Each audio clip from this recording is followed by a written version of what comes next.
of our OHA staff here who will be guiding us through the process of today. I'll pass it on to you, Kristen. Thank you, Juan. Good morning and welcome. My name is Kristen Dawn Heffner, and I'm the Measure 110 Engagement and Strategy Manager with the Oregon Health Authority, and I'll be assisting with facilitating today's meeting. We will be recording this meeting for purposes of sharing with the public. As this is a public meeting, please remember that we will be live on YouTube and the chat will be subject to public record. Recording in progress. Live captioning is available in English for today's meeting.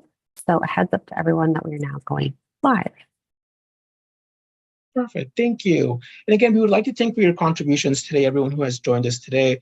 I know it is a long process, but we appreciate your time and we will review the agenda next. Housekeeping rules, as you know, there is closed captioning. You do have the chat function to drop in your information. And if you have any Zoom issues, you can reach out to me directly or you can email me as well. So today we have gone over the program introductions. We're going to be going over the proposed rules and summary, your RAC participation, your RAC community standards. We will then take attendance of our RAC members, and then we will present the proposed rule changes. We will also end with the anticipated next steps. We are scheduled here from 9 to 12. Oh, if we finish early, we do finish early. If we basically need additional time, we will discuss that at the very end, but we will end with our agenda for Thursday and our next steps in the rules process. This is basically what we're focusing on today. So it's a 2-day RAC. Today is day one of a 2-day process, July 9th, 2024. This RAC will go from 9 a.m. to 12 p.m. to review the proposed rules. The proposed rules are on the left-hand side, the title and description. These were all been sent out as well, but we can also drop the link to the HSD calendar in case you need them. So I'm just going to go over, not over each one, but kind of demonstrate what we have. So we're looking at Chapter 944, Division 10, 000, 00110, 0020, 0030, 0040, 0050, 0060, 0070, 0080, and 0090. Those are the rules that we'll be discussing today. No other rules are being discussed because they're not being proposed. So all the changes and all the conversations should revolve around these rule changes that are being presented to you and will be presented to you through this process. So RAC participation, there are 2 ways to participate in today's RAC. We have our RAC members, which you have a speaking role. You have been invited by Chapter 944 to give us input and to provide additional recommendations on the proposed rule changes. You provide direct feedback, participate in discussion events. This does not mean that those who have not been invited and you're joining us as an observer do not have a speaking role, but we would really like to present our RAC members to ensure that we do have a consensus on the, not a consensus on the rules, but rather have a dialogue with them to present the information we have.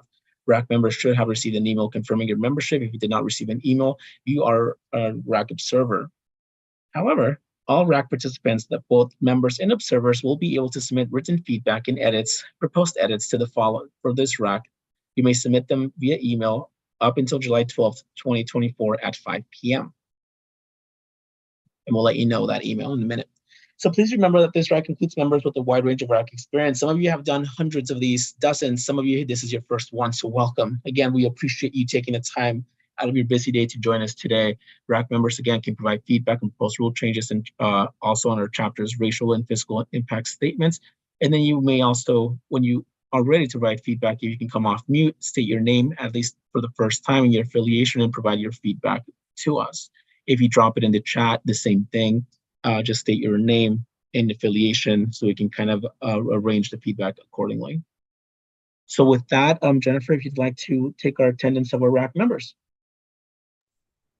Sure. Hi, and good morning, everyone. I'm pleased to see everyone here attending our RAC this morning.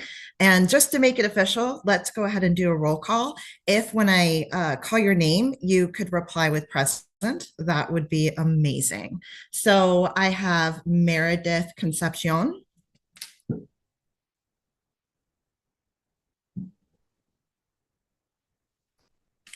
Meredith, are you with us this morning?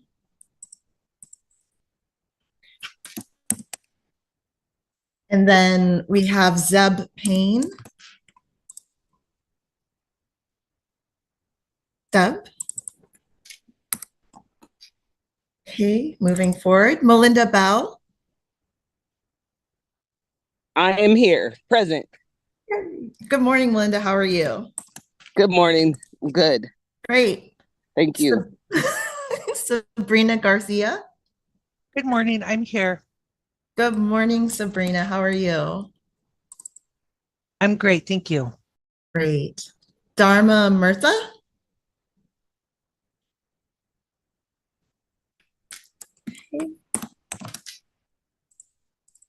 Next, we have Lakeisha Dumas.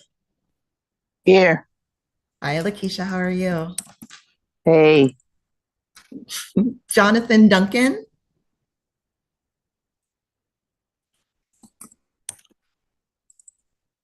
Onisha Cochran. Good morning. Good morning. How are you? Good. How are you? Super great. Thanks.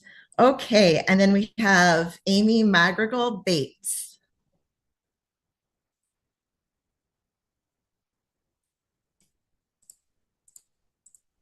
All righty. I think we're done with roll one.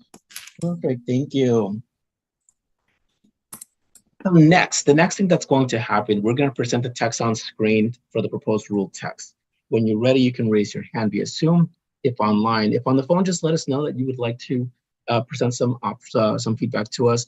RAC members are only invited RAC members can provide feedback. If you are a listening member, you can still provide input via email, and the email's there, jennifer.boer2@oha.oregon.gov. And again, until July 12th, 2024 at 5 p.m. If you provide it over chat, we will be monitoring the chat as well to ensure that we have any and all feedback captured for this proposed rule text. So with that, I'm going to pause. I'm going to stop sharing my screen and I'm going to turn it over to program to bring up the proposed rule text. Thanks, Juan. Are we going over our statement of need and fiscal impact or the rules text? We go to the very top on the text. Yes. So start with the statements of need and we'll go our way down. Okay, fantastic. Then I'll go ahead and share my screen and then I'll turn it over to Kristen to go over the actual rule text. Oh, okay. We already have it up. Do you want to drive? Is that Kristen? Okay. All right, I'll go ahead and start. Oh, sorry, Kristen. Is that your screen? Yes, it is. I was going to say, can you hear me? Because I'm having some audio issues. Oh no. Yeah, we can totally hear you. Do you want to go ahead and drive this piece? And then okay, fantastic. Okay. Welcome, everyone. According to our statement of need, House Bill 2513 directed the Oregon Health Authority to adopt rules that establish a grant application process, a process to appeal the denial of a grant, and general criteria and requirements for the Behavioral Health Resource Network, and the grants and funding required by ORS 430.389, including rules requiring recipients of grants and funding to collect and report information necessary for the Secretary of State to conduct the financial and performance audits as required by ORS 430.392. Our current Chapter 944's rules are available on the web at the Secretary of State's website. We do not anticipate that there will be a fiscal impact from these rule changes, as these new rules clarify or align with existing requirements or rules or are administrative in nature. We do not believe that there is any economic impact on other state agencies, units of local government, or members of the public, and we do not believe there is any effect on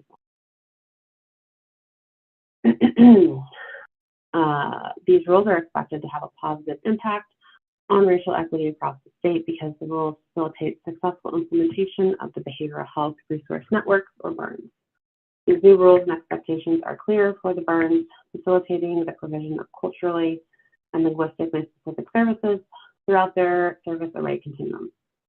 The BHRN grantees were and will continue to be selected with attention to culturally specific and linguistically responsive services and services for historically underserved populations.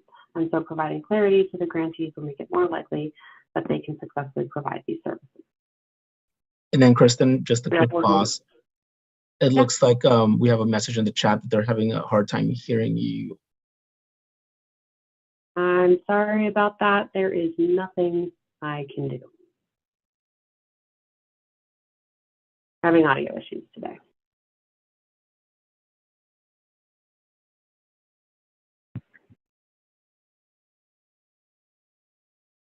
I can try to hold my phone up a little closer to my face if that helps any. I think I heard you a little bit louder at this point, so I can hear you a little bit louder. Is that a little bit better? Yeah, I can hear you better, yes. Okay.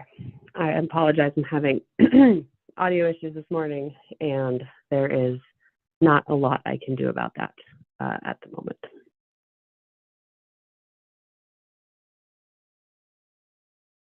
So we can get into the rules. The first one is chapter 944. I'm sorry, I have to interrupt you one more time. So we can go back up to the statements of need. Now that we've reviewed the statements of need, we would like to provide an opportunity for individuals to provide any type of feedback, or if anyone has any other thoughts on the statements that we have provided for you here.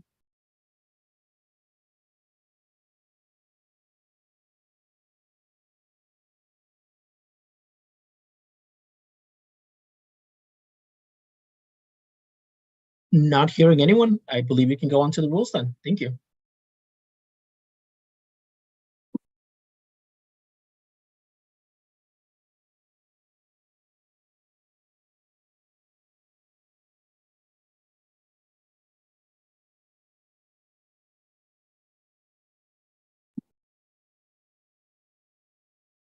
And you can proceed with the rules, Kristen. Thanks, Juan. Is my audio any better here? I can hear you better. Yes. It sounds better to me too. Okay. So the first rule is chapter 944-010-0000. And the purpose of this rule is to prescribe the general criteria and requirement for the Behavioral Health Resource Networks, or BERNS, and the effective date. These rules prescribe the general criteria and requirements for each BERNS, both individually and jointly, including requirements to collect and report information necessary for the Secretary of State to conduct financial and performance audits as required by ORS 430.392. And these rules apply to BERN providers on and after July 1st, 2025. We'll pause to see if there are any questions or comments here.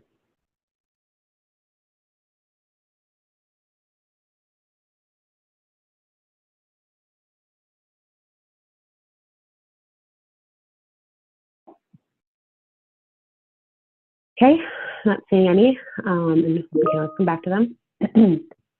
The next chapter is 944-010-0010, and this section provides some explanations and definitions, including the definition for ASAM criteria, the Oregon Health Authority, behavioral health, BERN, contingency management, culturally and linguistically responsive services, culturally and linguistically specific services, diagnosis, diagnostic and statistical manual of mental disorders, employment support services, gender affirming care, individuals with persons with substance use disorder, individual intervention plan, organization, peer-delivered services supervisors, peer-run organizations, substance use disorder treatment. And the only changes between that have been made to these rules in light of public comment is adding back in the definition of peer-run organization, which was in the original Chapter 944 rules, and changing the definition of detoxification to medically monitored withdrawal management. Other than that, these definitions are unchanged from what was presented during previous public meetings.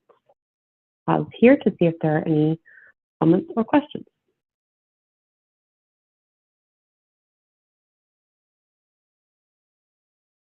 Keisha. Yeah, I'm trying to see you scrolling pretty fast. The culturally and linguistically definition.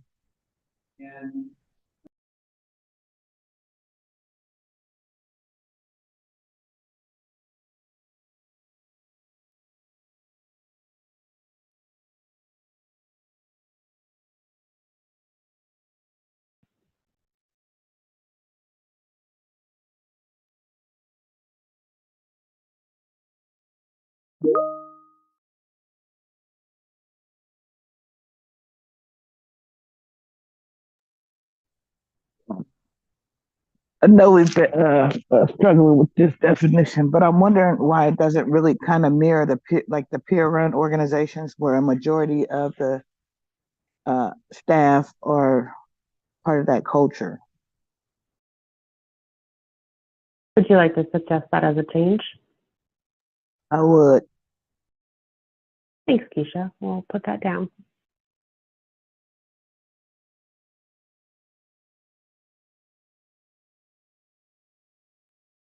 Sabrina, I also see your hand is up. Yes, I was wondering if we could look at the definition of burn. Sure, it is right here.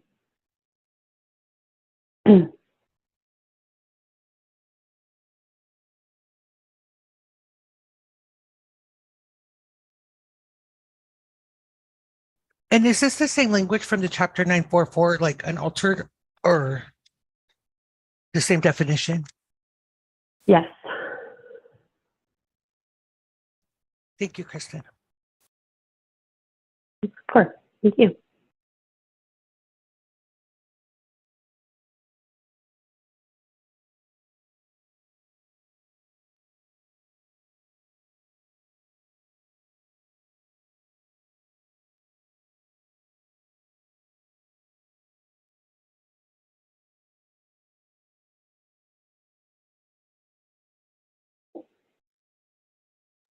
I'm Are sorry, there any Kristen. I just other? want to.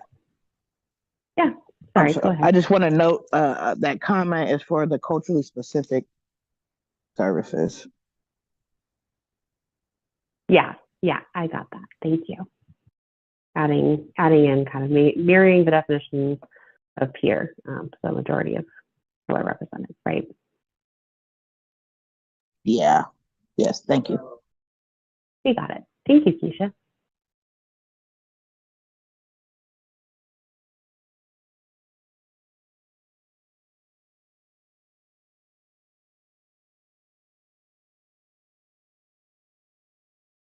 Are there any other comments on these definitions or questions?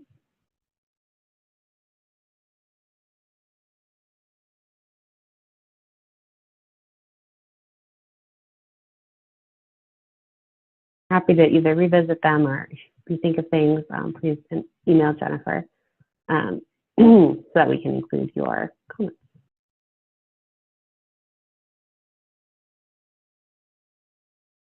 The second rule title is Chapter 944-010-0020, which provide operational policy and service and support requirements for the burns. And these state that any entity that receives funding under the statute must provide services in compliance with the statute and these rules.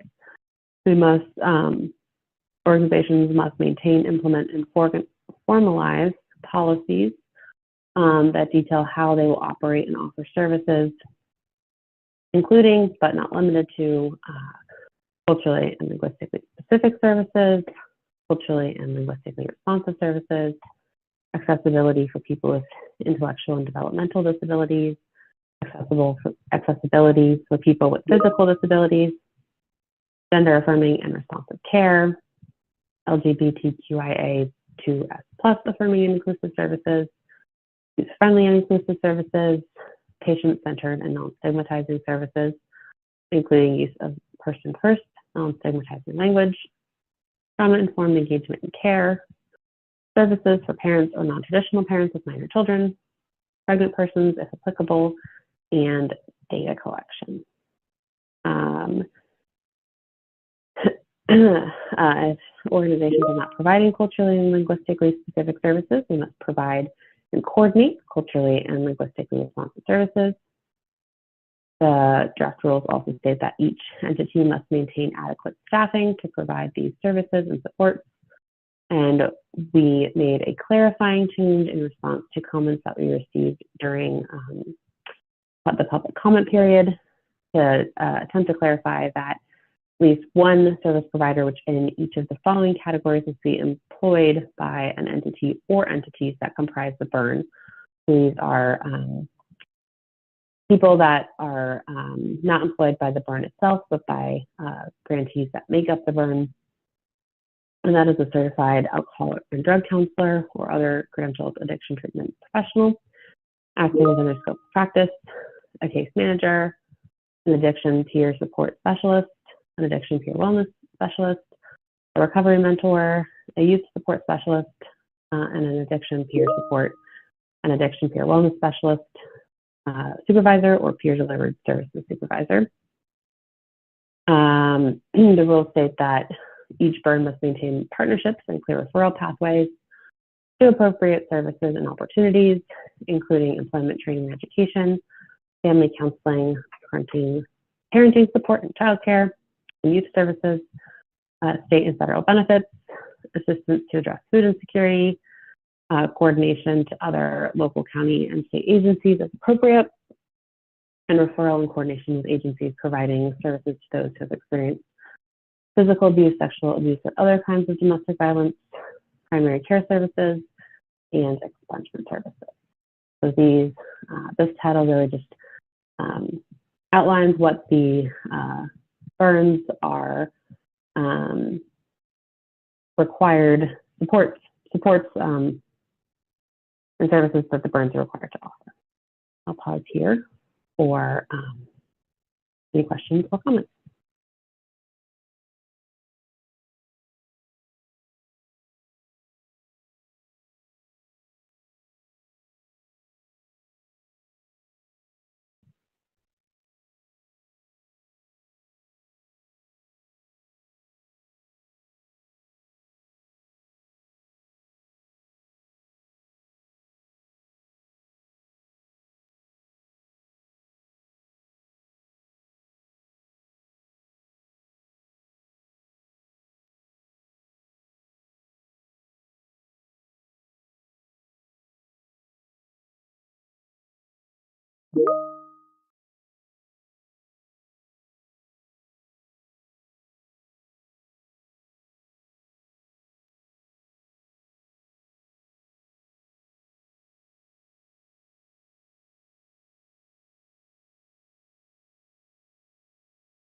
Okay, not seeing any hands and counting for visit these.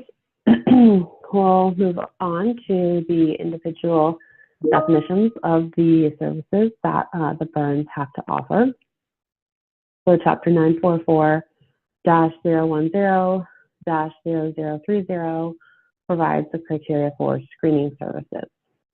And this rule states that screening services provided by an entity funded under this program must be provided by a peer support specialist, certified recovery mentor, peer wellness specialist, or other addiction professional acting within their scope of practice to determine whether an individual needs a comprehensive behavioral health needs assessment or referrals to additional services and supports.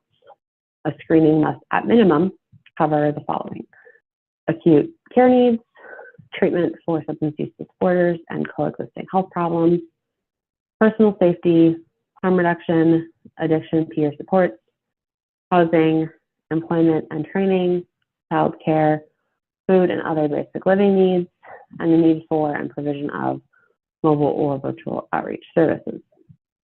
Screening services must be provided 24 hours a day, 7 days a week, every calendar day of the year, through a telephone line or other means.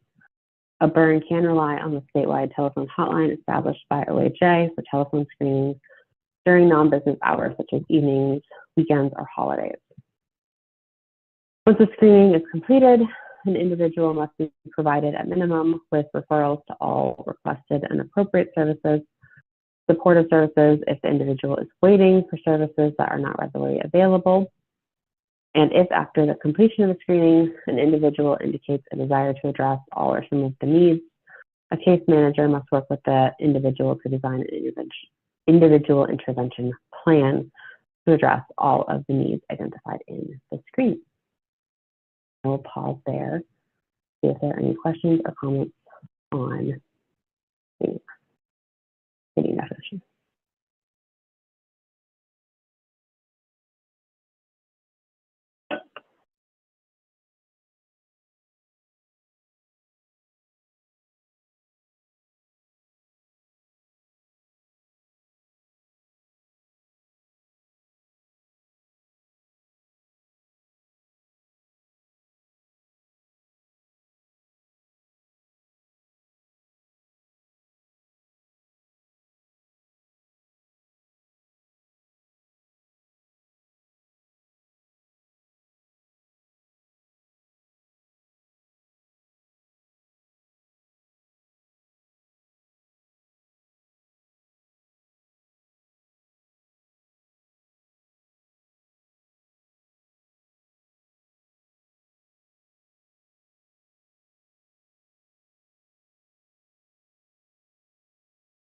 All right, I don't see any hands, so we can continue moving forward. But as always, we can revisit. The next title is Chapter 944-010-0040, which provides the criteria for assessment services. And this states that comprehensive behavioral health needs assessment services provided by any entity funded under this program must include a substance use disorder screening to determine if an individual has been appropriately diagnosed with a substance use disorder or co-occurring disorder, including but not limited to gambling disorders or other mental health disorders, in order to create a self-identified individual intervention plan. Assessments or diagnoses must be conducted by a certified alcohol and drug counselor or other credentialed addiction treatment professional acting within their scope of practice. And the assessment must prioritize self-identified needs of an individual. It must be provided within 24 hours of an individual's request for an assessment through a burn or statewide telephone hotline. For substance use disorder services, be consistent with the dimensions described in the ASAM and document a diagnosis and level of care determination consisted with the DSM and ASAM, include an assessment of the need for and provision of mobile or virtual outreach services. When an assessment identifies a co-occurring disorder or any risk to health and safety, a burn must document that finding and provide appropriate referrals for further assessment, planning, and intervention. And case management services must also be provided to assist individuals to connect to and gain access to needed services and supports outlined in their individual intervention plan, treatment, healthcare, housing, employment and training, childcare, or other applicable services and supports. I'm sorry, I'm not sure whose hand is up first. I see Sabrina and Keisha. Thank you, Kristen. I was confused by the language in 2A, where it says be provided within 24 hours of an individual's request for an assessment through a burn or statewide telephone line.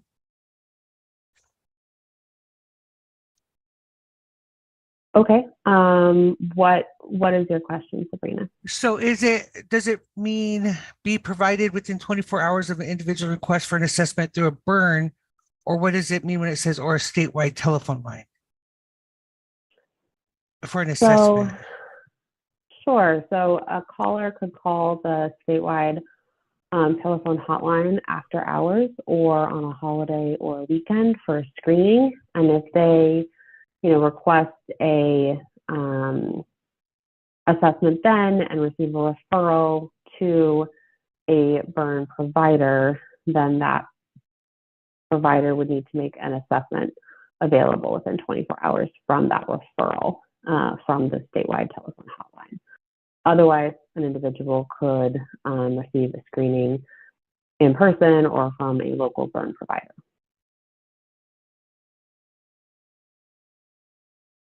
Does that answer your question, Sabrina? Yeah, thank you. It does answer my question. I'm just not sure if when I'm reading that, that's the idea that I get, but if that's what it means, I'm sure other people understand that. Okay, well, we want to be clear. So if you have suggestions on how we can make that read better, please let us know.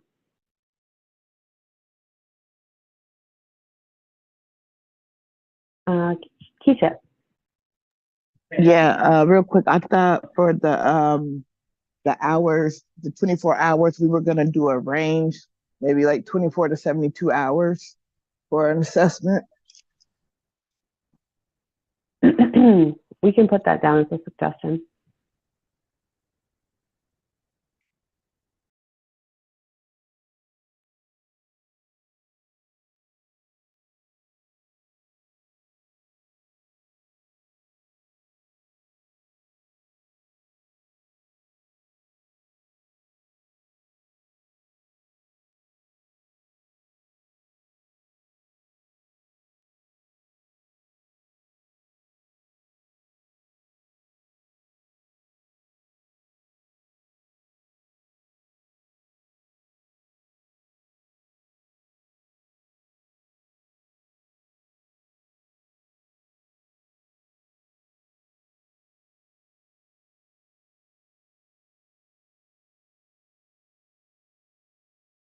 Any other questions or comments on the definition of assessment services?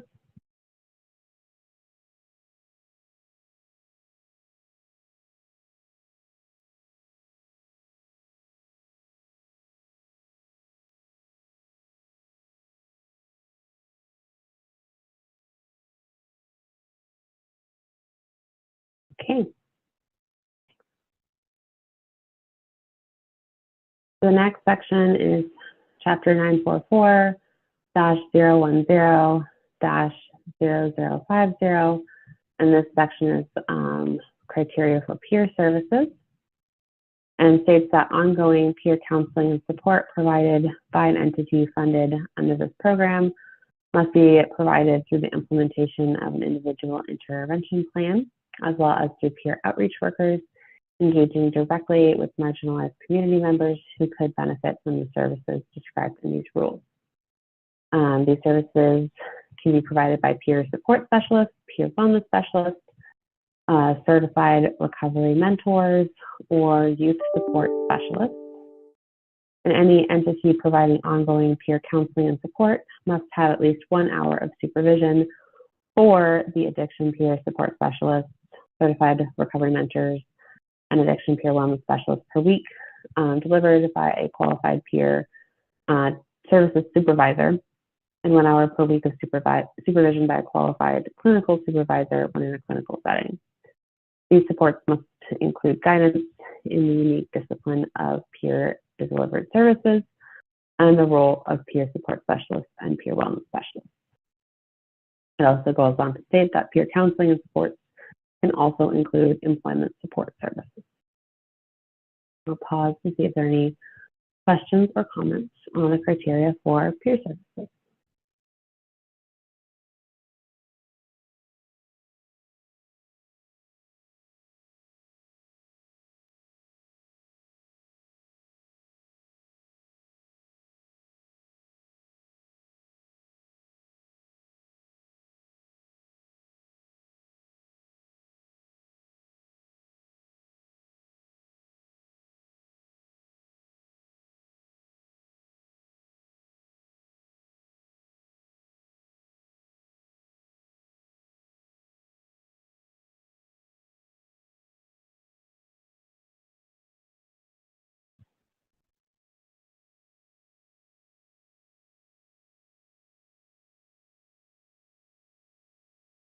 Okay, I don't see any hands. We can move forward. The next title is, the chapter is chapter 944-010-0060, and this provides the criteria for harm reduction services and states that harm reduction services provided by an entity funded under this program must be low barrier and must reduce the negative individual and public health outcomes of substance use and substance-related harm. These services can include, but are not limited to, access to naloxone, sterile syringes, safer use and wound care supplies, substance use-related infectious disease screening, sobering support, contingency management, drug checking supplies, information and education about harm reduction services, and referral for hepatitis, HIV, STD, COVID-19, and TB testing, vaccine, or other healthcare services. I'll pause to see if there are any comments or questions on this definition.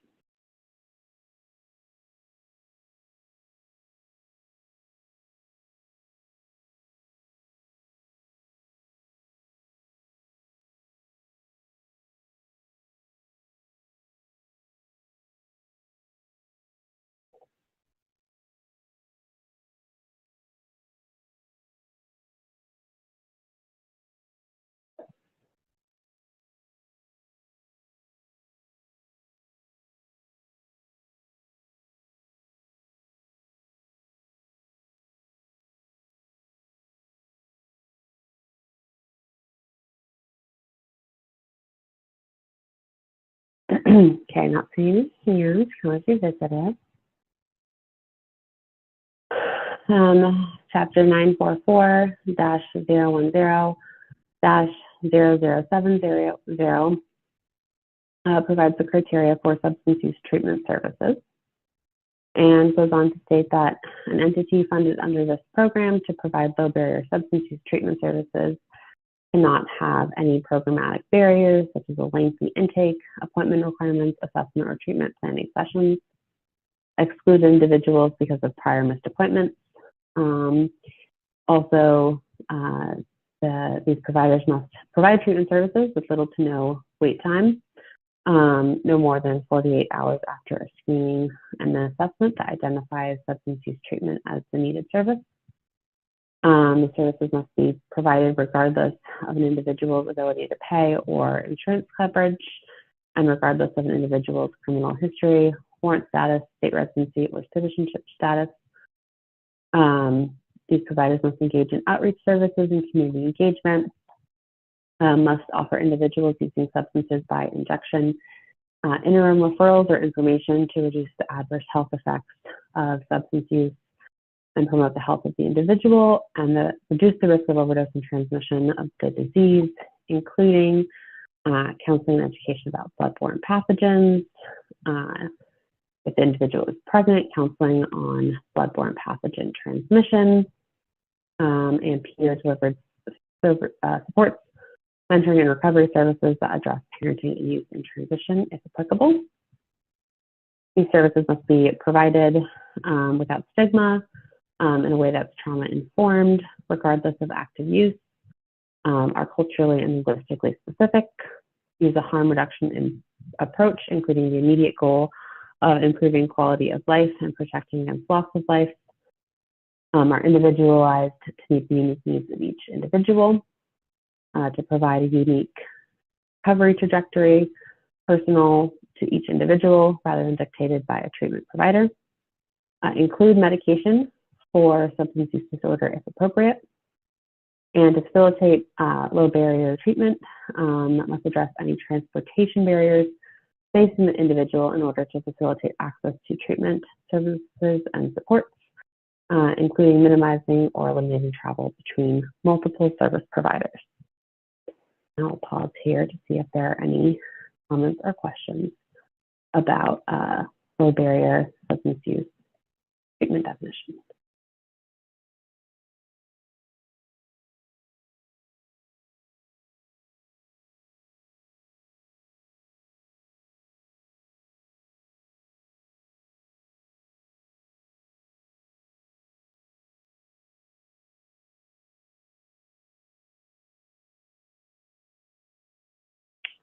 I see your hand is up.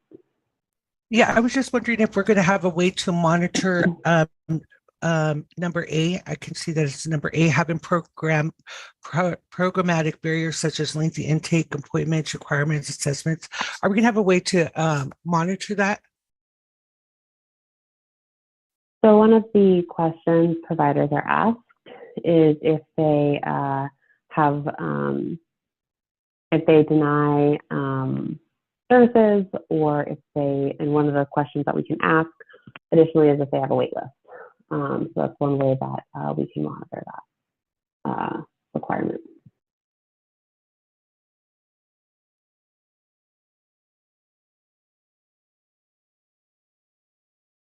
And if you have other suggestions on how we could monitor that, we are always open to those.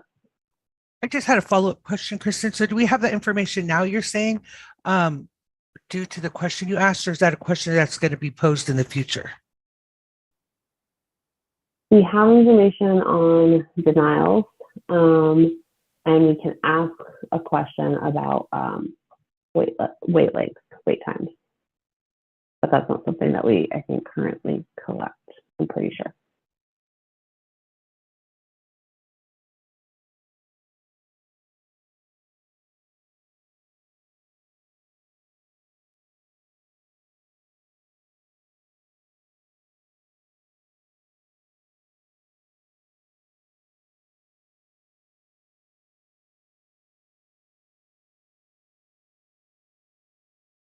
Yeah, Sabrina.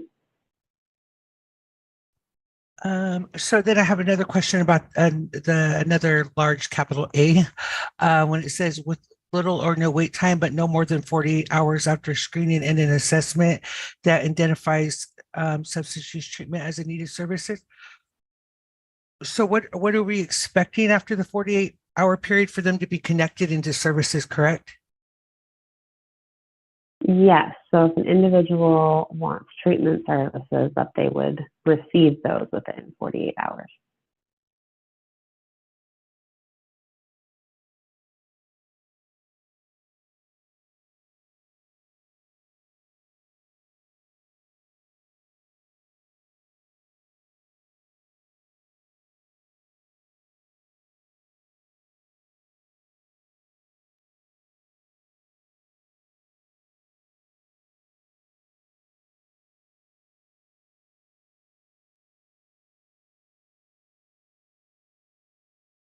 Does that answer your question, Sabrina, or did you have a follow-up question or a comment?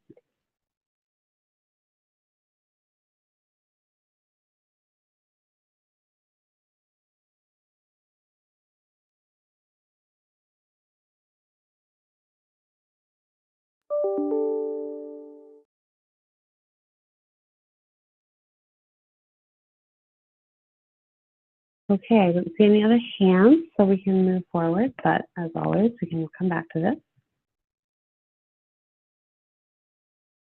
The next chapter is rule is chapter 944-010-0080. And this is criteria for housing services, and states that an entity funded under this program to provide transitional and supportive housing must, prior to providing housing, conduct an assessment of an individual's needs. An entity must provide at least one of the following types of housing based on an individual's assessment to serve individuals at all points on the substance use continuum and across the gender spectrum: emergency housing, family housing, permanent housing, recovery housing, supportive housing, and transitional housing. And we also have definitions for all of those kinds of housing. In addition to those services, an entity may offer any of the following types of rental assistance, including assistance with Section 8 vouchers, tenant-based vouchers, rapid rehousing or eviction prevention, assistance for fair market rate privately held housing, and assistance attached to wraparound services or assistance paid directly to individuals. And I will pause there to see if folks have any questions about the housing definition. Keisha. Yeah, I'm just wondering about this, the fair market rate privately held housing. I'm trying to understand what that means when yeah, there's no rent control. Yeah, so that would just be kind of normal rent. not necessarily rent-controlled housing. That would just be ordinary apartment rent, a house rent, monthly rent that isn't either run by a program or in a rent-controlled program. Yeah, I'm just wondering why it says fair market rate when that's not, when we have no rent control laws. I mean, fair market rate would be good, but I'm just wondering why that's in there that says it like that. I think that is what was in the current, that is the definition that was carried over from the current Chapter 944 rules. And just the best way of saying normal rent. But if you have a suggestion on how we could say that better, we open to it.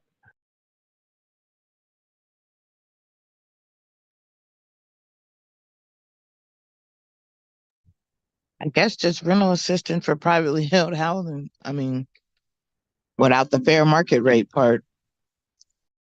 Sure. Thank you. We can put that down as a suggestion.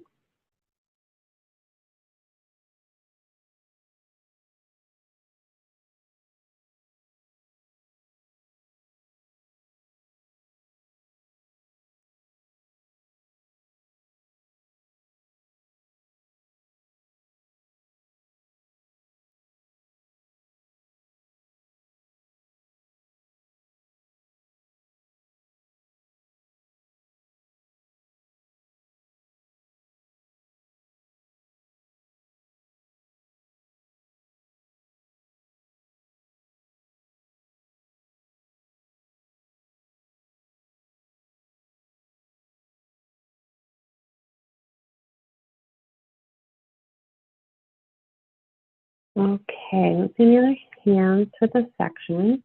So we can move forward, but happy to come back to it. I think this is the, last title, last rule. So this is Chapter 944-010-0090. And this is related to data collection and reporting. And this states that any entity that receives funding under this program must keep accurate books and records in accordance with generally acceptable accounting procedures that are subject to inspection and audit by OHA or the Secretary of State Audits Division upon request, conduct a single audit performed by an independent certified public accountant of financial statements after the first $1 million of grant funding has been expended, and annually thereafter throughout the duration of the grant. An entity that receives funding must also collect and provide to OHA according to a schedule and a format prescribed by OHA, the number of individuals with substance use disorder receiving services, average duration of participation, individual outcomes, the number of individuals seeking assistance who are denied or not connected to services, the average time it takes for individuals to access services and fulfill their individual intervention plan, and the reason for any delays such as waiting lists, whether the average time to access services to which individuals are referred, such as housing or medication-assisted treatment, has increased or decreased since funding was received, and individual demographic data on individuals served, including self-reported demographic data on race, ethnicity, gender, disability, language, sexual orientation, and age, in accordance with OAR 950, Division 30. Also states that nothing in this rule is intended to replace a licensed or certified behavioral health treatment provider from complying with other legal requirements to report on individuals applicable to other state data systems. And we added in new letter 4, number 4, that states a federally recognized tribe that receives funds from this program will collect and maintain individuals specified in Section 2 of this rule that is applicable to the tribe and provide data to OHA upon request in a manner that is mutually agreeable to both the tribe and OHA. And I will pause there to see if there are any comments or questions on data collection.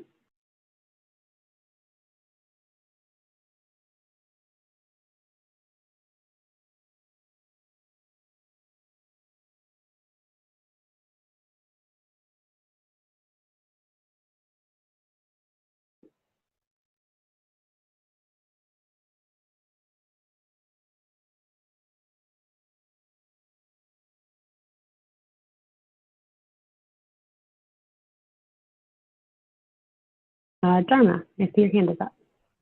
Yeah, I had a question on this one. For the initial set of grantees, we had initially asked for their like data collection policies. For contractors that get added on after the fact, like if someone drops out or if a burn partner is removed or replaced, do we then follow up to find these policies again, or do we require them to like submit their policies like we did the original round of grantees?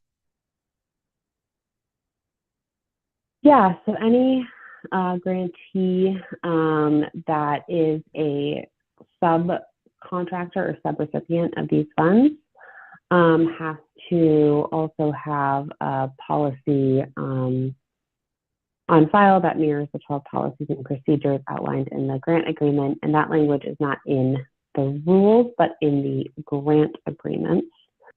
And these rules apply to anyone. However, these rules apply to anyone receiving funding. So any subrecipient or newly added grantee would be required to follow them. Okay, thank you. Mm-hmm.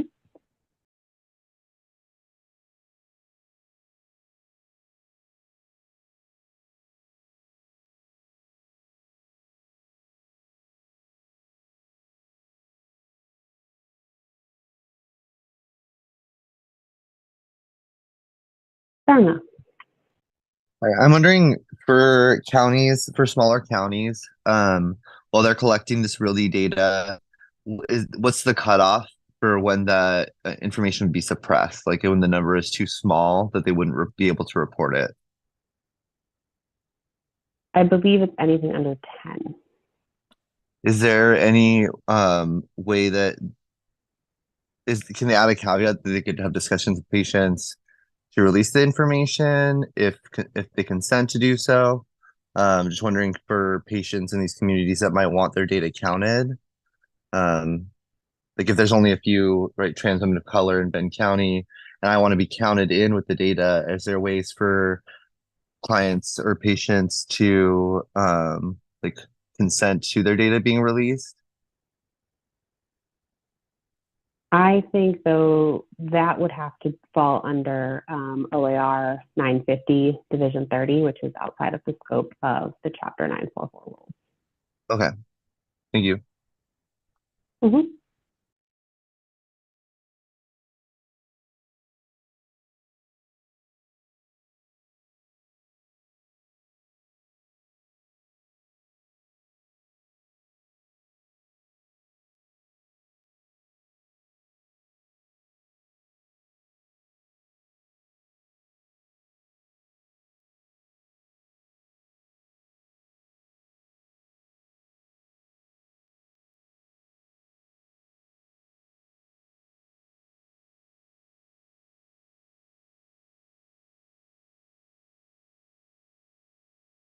Okay, I don't see any more hands. Does anyone want to go back and revisit any of the previous definitions or proposed draft rules that we have previously shared or discussed?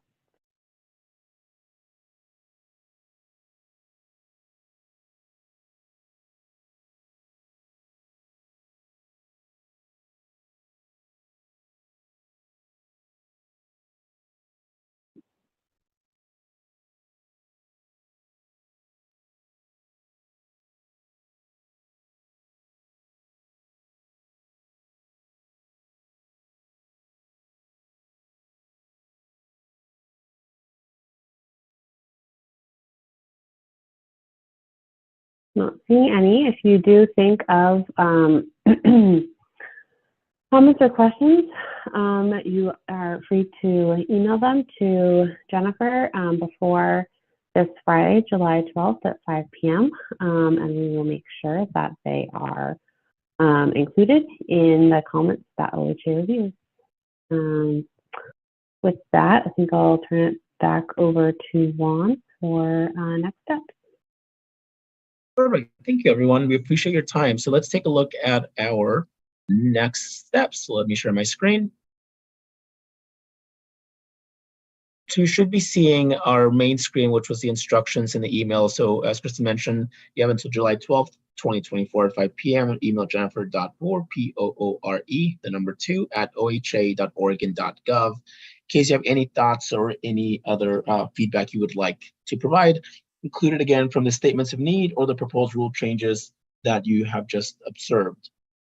So what's our agenda? So the next step is, again, reminder, edits are due to Jennifer on June 12th, 2024 at 5 p.m. We anticipate that we will file the notice to the Secretary of State in August 2024. The public comment will begin on August 1st, 2024. We anticipate your public hearing will be August 16th, 2024. And then the public comment will close on October 2nd, 2024. So it'll be a long comment period, which will give you plenty of time to provide additional feedback. So this is not the only opportunity that you have to provide feedback on the proposed rule changes. We will be going to public comment. The anticipated effective date after the public comment closes will be November 2024. With that, does anyone have any questions on the anticipated activity or anything that I can clarify? And I can't see you right now, so if you just want to speak up, let me know.